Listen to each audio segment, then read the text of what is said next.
மக்களே, வெள்ளிக்கிழமை ஈவினிங் மேல நானும் பாப்பாவும் ஊருக்கு கிளம்பியாச்சு.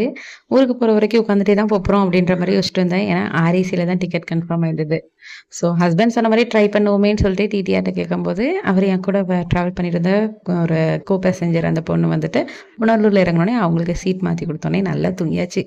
கடையம் வரும்போது தான் முழிச்சேன். முழிச்சு பார்த்தோம்னா சீட்டு ஃபுல்லா எம்ப்டி கிடந்தது. பக்கத்துல தான் டஸ்ட்பின். ஆனா நம்ம மக்கள் வந்துட்டு பேப்பர், வாட்டர் பாட்டில், தலையில வச்ச பூ மொதற்கொண்டு அப்படியே சீட்ல போட்டு போயிட்டாங்க. இதெல்லாம் ஒரு பெரிய விஷயமா நீங்க கேட்கலாம். இதுக்கு முன்னாடி இந்த ட்ரெயின்ல நான் நெறைய தடவ ட்ராவல் பண்ணியிருக்கேன். ட்ரெயின் இவ்ளோ நீட்டா இருக்காது. இந்த வாஷ் பேஷன்லேருந்து எல்லாமே ஒரே ஸ்மெல்லா இருக்கும். சீட்களெல்லாம் குப்பையா இருக்கும். அப்ப எனக்கு இது பெருசா தெரியல. பட் இந்த தடவ எல்லாமே சேஞ்ச் பண்ணியிருக்காங்க.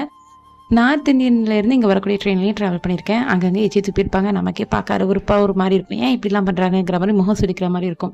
பட் நம்ம மக்களுமே இந்த மாரி சின்ன சின்ன ஒரு புதுசா மாத்துன ட்ரெயின்லயுமே இப்படி பண்ணும்போது கஷ்டமா இருந்தது. இது யாரையும் ஹர்ட் பண்றதுக்காக போடல. இத பார்த்து யாராவது ஒருத்தர் மாறுனா கூட ரொம்ப சந்தோஷமா இருக்கும். பாய்.